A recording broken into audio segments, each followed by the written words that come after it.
So I think next, Chris, you have a story coming out of Tennessee.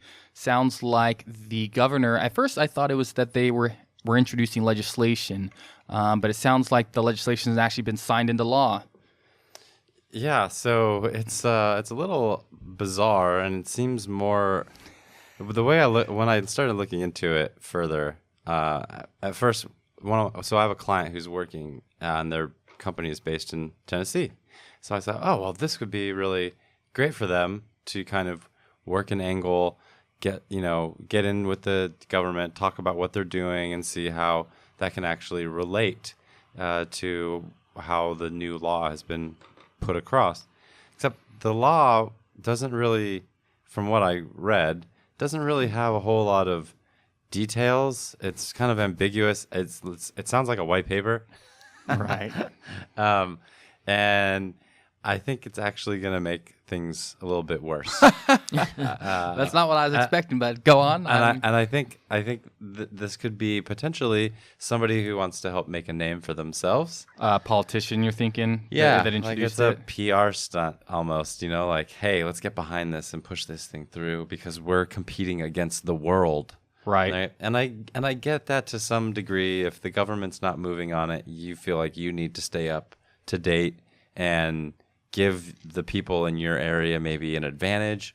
I mean, being a first mover is something tech's all about, right? So I can't fault them necessarily for wanting to be more tech friendly, and maybe that's kind of the angle that they're actually trying to push, that they are more receptive to technology. I mean, they have a 0% income tax, I believe, for a state.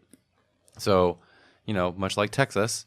And I think Tennessee is being one of these places where, at least from my understanding, there's a lot of people that are moving there because of the history in the entertainment industry, that you'll have people that are moving from LA and New York because they can get direct flights in, and there's a lot of good talent and production value people that are located there, and then you get no taxes, at least at the state level.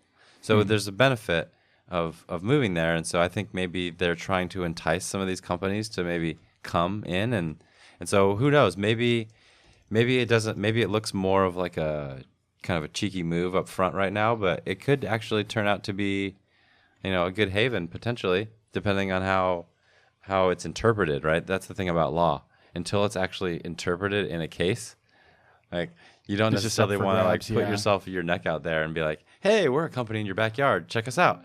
And then, hey, the smart contract says this, and the judge's like, no. This doesn't fly here. All you guys are selling is unregistered securities. Sorry, you're losing your house. Shut it down, right? So I think we'll have to wait and see how that pans out, but it goes to show you that states are starting to just make their moves, like they're doing in cannabis. They're not leaving it up to the federal level because they're moving too slow to give them an answer. Right. And so the states realize that they have the power to do certain things, so that they are. I don't know if that's going to be good or bad in the long run. I mean, New York's bit license wasn't good. Right. Seems like they were trying to. New York has recently kind of backed away from that, right? I haven't heard that. I haven't heard that either. That's what I heard, or at least some of them were voicing not concerns, regret about doing the bit license thing, which, if they don't retract or free things up a bit more, then they'll probably end up regretting it even more. So I'm curious, when you guys see it, this isn't the first time we've seen a politician kind of jump in front of the parade and pretend like they're leading it. Like, oh, we're over here in Tennessee and I'm the governor, or, I'm a House representative, and look at me, I'm hip. Right, I'm hip with the blockchain thing.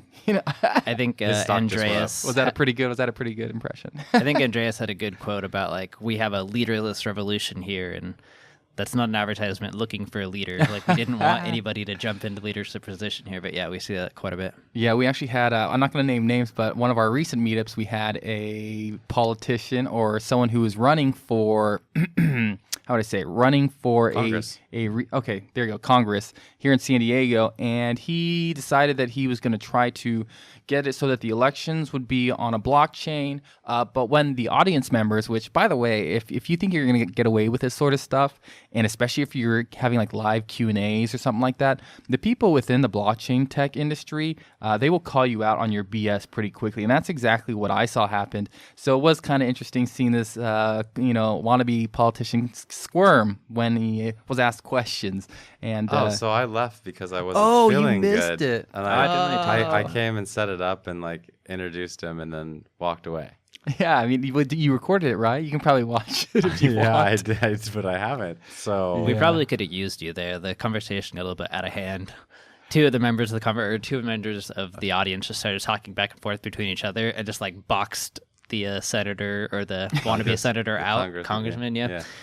It was pretty bad. It was pretty funny. Oh, okay, so it got out of control when I left. Awesome. Yeah, I was proud of Nobody our was audience throwing? members. No. I didn't know you were not there. Maybe we would have stepped in if we knew that you were there. And the meetups end up pretty lively at times. Even this last time, the audience members are getting all sorts of feisty. It's enjoyable. So for those of you who don't go to the local meetups, you should go because they are fun. It's fun to network, and they're just the same way. Like I say, there's never a dull moment in crypto, and with the meetups, I think that still holds true. Yeah, and if you know of other meetups, like send them to the Bitcoin San Diego meetup. Well, we're the largest, oldest meetup group, and coolest. Have the coolest members. There you go.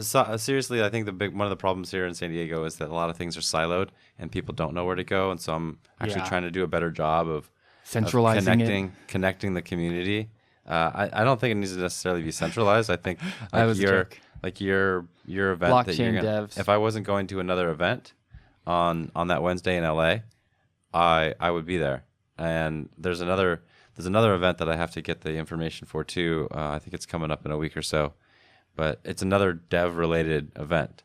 And so I think there's a lot of people doing a lot of good stuff, but it's not necessary. People just don't know about it. Like I found out about one the day after it happened, and it was literally 2 blocks from my house at the AC Lounge. There. And I'm like, I literally could have walked there, and I had no idea about it. I found out about it like the day after. Yeah, I actually know people that go to that. That's fine. I think we're getting too much into San Diego. We got people. We're worldwide now, man. Then let's kick it back out because one of the things that ties into that whole like regulatory and the states making moves today is I got a message earlier from a friend through Twitter that the Secretary of the Commonwealth of Massachusetts. So the Commonwealth. Yes, not the state. The Commonwealth. Yes, they're very, very posh and proper. But they basically came out today and said, "Hey, there's 5 ICOs that we are basically putting the kibosh on, and shutting them down." The good thing was when I read the names, I was like, "Oh, I don't know any of these." None of them are in your portfolio, right? That's always a good feeling. And I think a lot of them actually didn't even launch, which was good because I think they were worried. So, yeah. Maybe we can put the link in the show notes to the website. But yeah, there's 5 more, and so Massachusetts is clamping down as well.